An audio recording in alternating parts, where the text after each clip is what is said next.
Pasamos a otro asunto muy relevante que también tiene mucho que ver y está de actualidad esta semana, y es que mañana, 7 de febrero, se celebra el Día por la Concienciación en el síndrome de Meniere. Es una enfermedad que afecta al oído, que pone boca abajo el día a día de las personas que la padecen, y nunca mejor dicho, y hoy nos acompañan miembros de la Asociación Nacional del Síndrome de Meniere, además de un doctor especializado en esta enfermedad. Los presento ya. Ellos son, a mi derecha, Román Carlos Zamora, otorrino de Reina Sofía. Muchísimas gracias por estar con nosotros.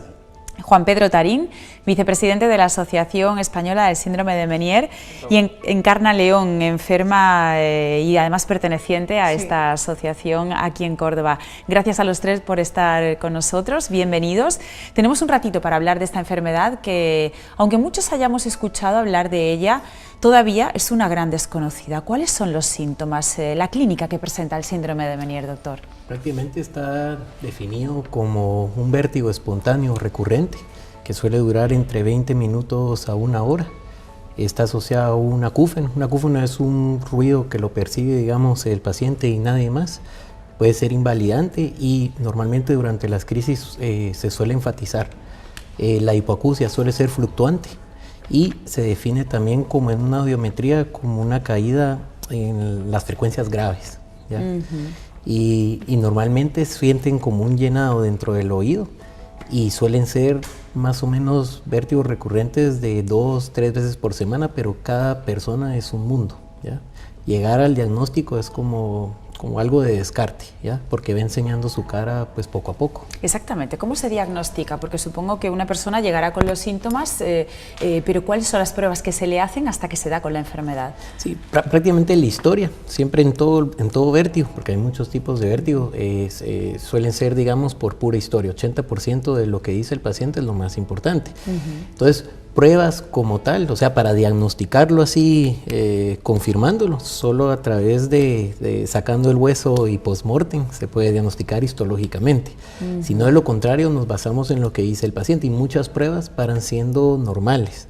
Entonces, tanto para el público como para inclusive los médicos compañeros no llegan a deducirlo, y casi todo el tiempo dicen que todo es Meniere, y no siempre es así. Pero el paciente usualmente es un poco variable, pero pueden empezar desde jóvenes a veces, simplemente con una hipoacusia súbita, y ese ser casi el primer síntoma, pero normalmente empiezan con vértigos de larga duración, invalidantes. La diferencia entre vértigo y mareo es, el vértigo es como giro de objetos, un movimiento, ya sea para arriba, para abajo, de una intensidad que el paciente ve que todo se está moviendo, aunque él está quieto, ¿ya?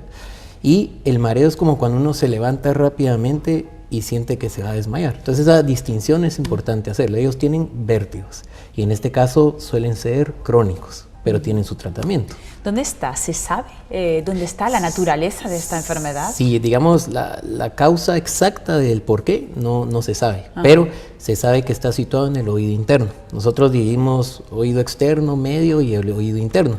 La diferencia, para que sepan, la oreja y el conducto es externo, los huesecitos es la parte media, y el oído interno tenemos el laberinto anterior, que es la cóclea, que es donde percibimos la audición, y el posterior, que es parte de lo que controla el equilibrio. Entonces ahí suele haber como un acúmulo de líquido, que se le dice endolinfa. No se sabe exactamente la causa, pero puede ser por causa de un virus, bacteria, genético, anatómico, tiene muchas variedades. Se inflama todo eso y causa, como decir, un cortocircuito, y causa todos los síntomas que decimos, ¿verdad? La hipoacusia, que es fluctuante, tal vez es lo que más, aparte de las prótesis auditivas, lo más difícil de controlar a largo tiempo, ¿verdad? Además de las consecuencias físicas y en el momento que sufre el paciente, ¿esta enfermedad trae otras consecuencias? Es decir, ¿puede derivar en otras enfermedades, riesgos a medio o largo plazo? Pues ¿o no? Sí, más que todo, supongamos, personales, ¿verdad? Porque le afectan en el modo de vida de una persona, como eso no avisa. Puede ocurrir en cualquier momento, puede ocurrir mientras está conduciendo, puede estar sentado en el sofá. Eso muchas veces no tiene un aviso para decirle al paciente y que no vaya a trabajar, supongamos. Caídas, a veces cuando está muy descontrolado se le dicen crisis de Tumarkin, que el paciente no pierde la conciencia ni nada de eso, pero no puede controlar la caída. Entonces se pueden tener traumas craneoencefálicos, fracturas y cositas así. Y psicológicamente, personas a veces, porque esto debuta más o menos entre la cuarta y la sexta década de la vida, pero se puede dar en cualquier edad. Pero cuando las pacientes no tienen como idea de lo que está pasando y mientras llegan al diagnóstico, mientras le dicen qué es lo que está pasando y le asegura a uno que le puede ir bien con un tratamiento, psicológicamente estas personas sufren un montón, se deprimen, se asustan, ¿verdad? ¿Hay tratamiento? Sí, normalmente es una enfermedad crónica, pero es una enfermedad crónica. Hay medicamentos que puedan y tiene paliar. Diferentes fases y cada persona es un mundo, por decir así. Pero en general, bien diagnosticado y todo, o por lo menos lo que uno percibe que como tal, el 80% responde a betistina. Y normalmente tienen que ser dosis un poquito altas, y ahí es donde se individualiza un poco al paciente, que no va respondiendo y no se controlan las crisis, pues tenemos diferentes formas de controlar las crisis de vértigo y el mantenimiento. Y cada vez vamos tratando de no tocar el oído, porque es cierto que hay ciertos medicamentos o ciertas cirugías que se dejan de último, que ya puede dañar más o dejar sordo a la persona, pero se trata de que conserve la audición, ¿verdad? Está muy bien todo lo que nos ha contado, la teoría, pero la práctica, y tenemos aquí a una enferma, Encarna. ¿Qué es lo que siente realmente un paciente con síndrome de Meniere? Pues se te va la vida. En ese momento de una crisis se te va la vida. Sudor, frío, se me descompone la cara, se descompone el vientre, vómito, eso todo de momento. Y además, es que te caes, si estás en casa te tienes que sentar o irte a la cama directamente, porque es que es horroroso. ¿Cuándo fue su primera crisis? ¿Con qué edad? Pues con 52, 48, 52. ¿Y qué fue lo que hizo? Supongo que a raíz de eso fue al médico. No lo sabía. No sabía lo que le estaba pasando. Claro. Entonces fui a urgencia y allí me dijeron que probablemente sería un Meniere. ¿En ese momento sabía que le estaban diagnosticando una enfermedad crónica ya para el resto de su vida? No, eso me informé ya muchísimos años, en 3 años. Y mi enfermedad fue pérdida de audición, porque a mí me dieron muy pocas crisis primero. Me dieron así como 2 fuertes. Pero yo veía de que no oía bien. Y me iba al otorrino, me hacían una prueba, ¿cómo se llama? Audiometría. La audiometría cada vez bajaba más, y cada vez más. Bueno, llegó un momento que perdí el oído, uno de ¿Solamente ellos. un oído? ¿Afecta solamente a un oído? Sí, afectan a uno o a 2. En mi caso, los tengo los 2. Afectados. Sí, uno lo he perdido, que tengo un implante coclear, y el otro pues tengo pues un 75 perdido. ¿Cómo afecta todo esto? Aparte de la pérdida de audición, que obviamente afecta en su día a día, pero esto del síndrome de Meniere, ¿cómo ha llegado a afectar en su día a día? ¿Ha tenido que dejar su trabajo, su actividad cotidiana? ¿Cómo afecta a su ritmo familiar? Sí. Pues te ves tan impotente que no quieres aceptarlo, porque estás trabajando toda tu vida con una ímpetu y una movilidad y llevando tu casa a los niños, y de momento te vienes abajo y dices que es que no puedo, es que no puedo. Y la pérdida de audición te viene muy mal, porque es que estás trabajando y tú no eres consciente de que tú no estás oyendo bien. Y te hablan y te dices, bueno, ¿qué me está diciendo? ¿Y cómo le digo yo que no oigo? Y es que tú misma no quieres aceptarlo. Claro. Tú misma no quieres aceptarlo. Entonces, psicológicamente, te estás machacando tú misma. Porque es una cosa que te está produciendo esa enfermedad, una inestabilidad mental, que es que no puedes hablar ni con tu familia, porque es que la familia dice, pero bueno, ¿yo qué le voy a explicar a la familia si la familia no lo va a entender?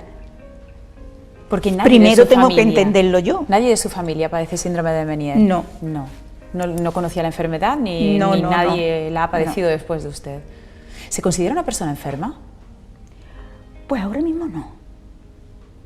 Porque yo ya he pasado y soy tan optimista que estoy bien. Hombre, no dejo de tener la enfermedad, que cuando quiere tengo una crisis y me tengo que ir a la cama y decir, estoy enferma. ¿Por cuánto tiempo? Cuando le da una crisis, se mete en la cama y ¿cuánto tiempo sabe que tiene que estar ahí? Como mínimo un día.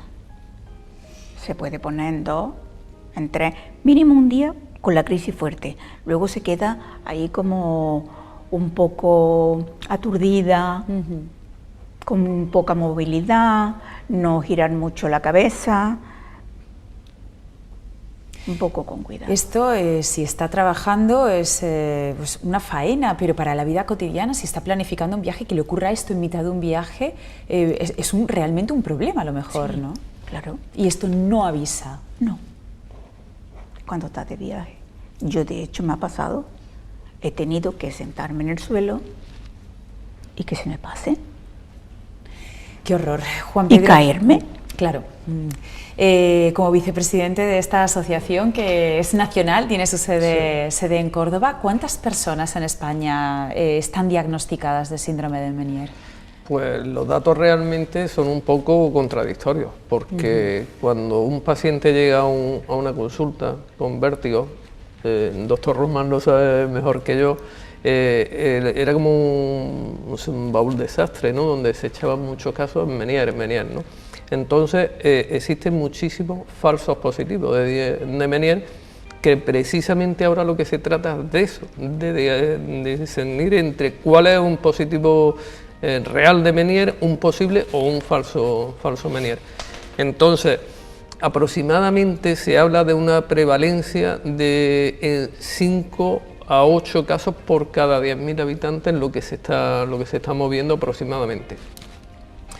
Pero también hay que distinguir entre lo que es un Meniere unilateral y bilateral, porque mientras que el bilateral, que afecta a ambos oídos, supondría un 30% del total de los Meniere, el otro se queda en un 70%. Entonces, el número de pacientes afectados a día de hoy todavía no es un dato que se pueda dar con fiabilidad.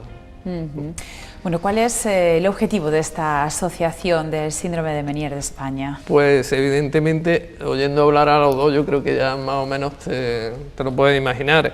La asociación nace con la idea de prestar este apoyo al enfermo de Meniere, apoyo en toda la amplitud de la palabra, un apoyo psicológico, una información laboral, una orientación médica sin que nosotros nos metamos, sino que nosotros lo que hacemos es encauzarlo hacia un especialista, porque realmente ellos son otoneurólogos, más que otorrinos, porque esto está un poco a caballo de batalla entre las dos especialidades, ¿no? Y prestarles primero ese asesoramiento en todos estos aspectos de la vida en los que se puede ver necesitado como enfermo de Meniere. En concreto, los orígenes de la asociación son eso, o sea, la asociación no como tal, sino de dónde vienen las bases, es de un grupo de Facebook, de las redes sociales, que existía en América, en Latinoamérica, y en el que muchos pertenecíamos a este grupo, hasta que en el año 2013-2014 un grupo de compañeros decidieron ponerlo en práctica aquí en España, ¿no? Entonces, aquello tuvo una aceptación tan fuerte que muy pronto los propios especialistas fueron los que nos animaron a dar el salto a formar la asociación, porque evidentemente un grupo de Facebook está muy bien, tú puedes orientar a la gente, nosotros le llamamos un grupo de apoyo. Pero cuando tú quieres llamar a las puertas de las instituciones, tú quieres reunirte con un gerente, una gerente de un hospital, quieres ir a una consejería, tú no puedes decir soy el presidente de un grupo de Facebook, tienes que ir ya con una asociación. Y ahí es donde empieza ya a fraguarse la idea. Tuvimos, después de varios intentos fallidos, tuvimos una reunión en mayo de 2016 aquí en Córdoba, que por aquel entonces estaba el doctor Luna, ¿no? Antonio Jiménez Luna, que fue también, nos apoyó y nos dio el impulso para el tema de crear la asociación, igual que el doctor Manuel Oliva. Y bueno, después de mover cielo, tierra para ver esto, cómo se hace la asociación, pues en Córdoba el día 17 de septiembre del 2016 vio la luz la asociación de síndrome de Meniere España. ¿Cuántos enfermos aglutina ahora mismo? Asociados. Asociados, sí. Ahora mismo estamos en 508 a día de ayer, o sea, tenemos una historia de 3 años y algo, es muy difícil que la gente consiga, porque el grupo de apoyo sí tiene más de 1.300 seguidores, pero bueno, nos damos por satisfechos que en 3 años estamos en 1/3 de los que actualmente están. Bueno, muy bien. ¿Cómo se financia la asociación? Porque si queréis prestar toda esa ayuda, también necesitáis tener fondos para poder ejecutar todos los trabajos que se realicen, ¿no? Sí, nosotros básicamente a nivel de cuotas, que es una cuota muy pequeña, son 30 euros anuales lo que llevamos de cuota.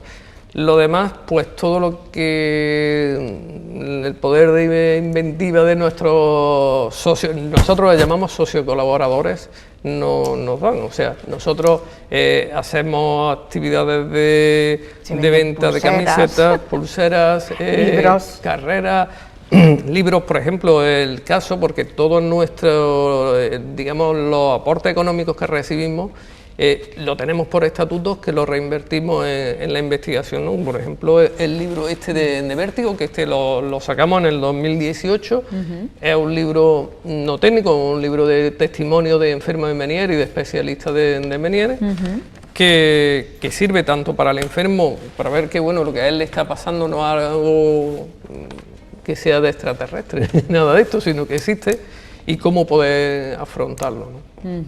Doctor, ¿el enfermo de Meniere puede continuar con su día a día normal o sabe que a partir del diagnóstico hay un punto y aparte y tiene que cambiar? Es individualizado, pero sí tiene que cambiar su mentalidad, porque supongamos situaciones de estrés o algo así pueden citar también la crisis, ¿verdad?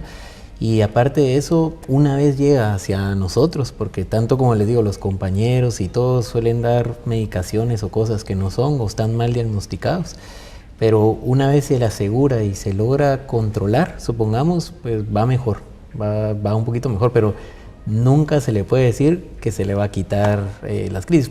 Es un mundo, cada quien. Hay gente que puede pasar 5 o 10 años sin una sola crisis, y de repente vuelve como a renacer, se queda como silencioso. Tiene diferentes fases, por decir así, ¿verdad? ¿Cuánto se podría considerar que es normal? ¿Cuántas crisis? No hay hay gente que tiene de 3 a 4 crisis a la semana, como dicen. A veces puede ser días, 2 días, sí. Entonces, ahí es donde un tratamiento en la parte aguda, desde corticoides, hipocinéticos y todo, se pueden controlar, y un tratamiento de base. Y como les digo, tenemos diferentes como balas. Se controla el 80% con la betistina por lo general, a dosis un poco altas. Si no, se pueden poner corticoides dentro del tímpano. Eso ya aumenta los chances a 95% y controla un poco más la pérdida de audición.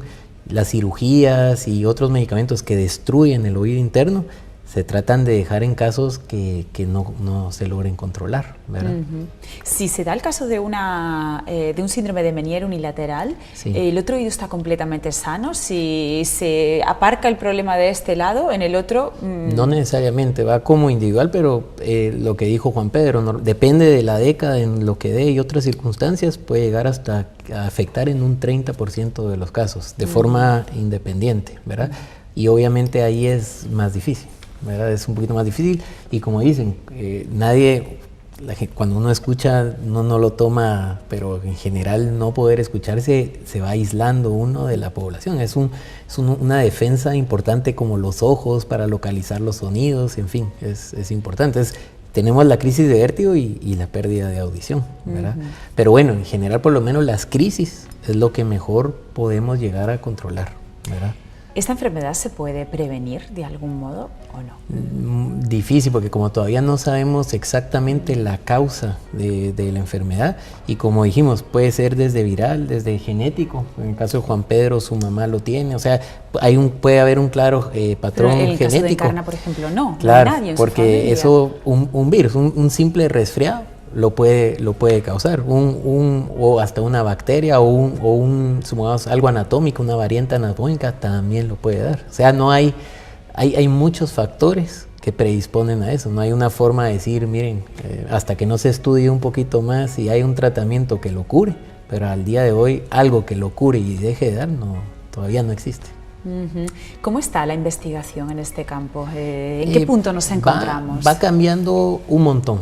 Cada vez todo casi a nivel molecular y todo eso, en estudios desde Estados Unidos, desde Alemania, se han visto cada vez que hay receptores de histamina, con ciertas aminas vasoactivas. O sea, la cosa va mejorando y se va entendiendo un poquito más. La parte de la causa es lo que todavía está fría, hay muchas teorías, pero que esa parte está fría. Pero por lo menos, como les digo, la crisis es algo que el 80% de pacientes bien diagnosticados los podemos mejorar, ¿verdad? Y tenemos diferentes defensas, implantes cocleares, prótesis. No es lo ideal, pero por lo menos es una forma de restaurar un poco lo que se puede, ¿no?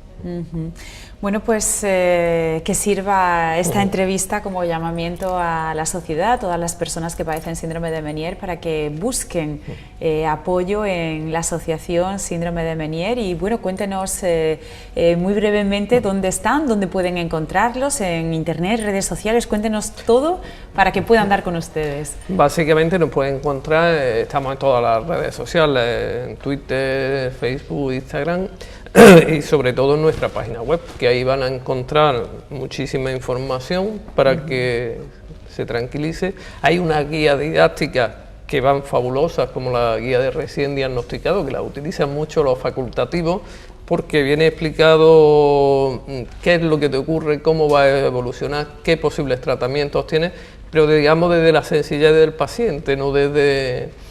Y bueno, ahí yo personalmente recomiendo la página web. Bueno, ¿cuál es la página web? Sería www.síndromedemeniere.com, porque no, la ñ no.com. Vale. Y ahí nos pueden encontrar y demás. Y tan solo, hombre, reforzar un poco lo que ya habéis estado hablando, el tema de la investigación para nosotros es fundamental. Ese puede ser la solución del mañana. Nosotros colaboramos como asociación en los 3 últimos años al Centro de Genética y Oncología, el doctor José Antonio López Escame, que es el que lleva a nivel mundial, podríamos decir, es pionero en investigación sobre síndrome de Meniere. Lo hemos financiado los 3 últimos años con 40.000 euros. Para nosotros, imagínate, con una asociación de 500, si hemos tenido que vender pulseras y camisetas, como decía ella. Pero entendemos que las instituciones se tienen que volcar más con el tema de las enfermedades raras o minoritarias, porque que sean minoritarias no son olvidadas, y lo único que te hace es que sean un poco enfermedades invisibles, porque si tú ya no comprendes lo que te pasa y la gente ves que tampoco lo entiendes, si las administraciones te dejan de lado, entonces estás abocado al fracaso. Estoy segura de que no, estoy segura de que en el corto periodo de tiempo, desde el nacimiento de esta asociación, las cosas han ido muy bien. Estoy segura de que van a conseguir más socios, más financiación y bueno, pues que esa investigación siga adelante y que muy pronto podamos dar con la causa de esta enfermedad que afecta a tan pocas personas, pero que les hace la vida tan complicada y que hemos visto hoy aquí. Gracias a los 3 por estar con nosotros, al doctor Román Carlos Zamora, otorrino de Reina Sofía, a Juan Pedro Tarín, vicepresidente de la Asociación Síndrome de Meniere España, y Encarna León, paciente y socia de esta asociación. Gracias a los 3, a continuar y con todo el ánimo del mundo. Sí. Claro que sí. El ánimo no se puede perder. No se puede perder. Bueno, pero ha estado usted aquí hoy y yo creo que ha dado un buen ejemplo para hay enfermos. Que luchar con la enfermedad. Claro que sí. No te puedes venir abajo. Claro que sí. Tienes que seguir. Y si un día estás mal, pues vale, te reserva, porque no te queda más remedio. Pero al día siguiente sal a la calle y enfréntate a la realidad. Si te caes, pues te levantas. Claro que sí. Esa es la actitud. Nosotros tenemos como lema que ser fuerte, o sea, no sabes lo fuerte que eres hasta que ser fuerte es tu única opción. Entonces, como ya no te queda otra, pues tienes que seguir adelante. Claro que sí, hay que aceptarlo y a continuar con el día a día. Pues gracias, que celebren mañana el Día de la Concienciación de esta enfermedad lo mejor posible, que consigan fondos para esa investigación. Un placer haberlos tenido con nosotros. Muchas gracias. Muchas gracias a ustedes. Bueno, y nosotros nos vamos a marchar con esta asociación Síndrome de Meniere en España, que recordemos que mañana celebran ese día 7 de febrero por la concienciación por el síndrome de Meniere. Gracias por habernos acompañado y les espero el próximo jueves a las 9 de la noche, como siempre, aquí en PTV Córdoba.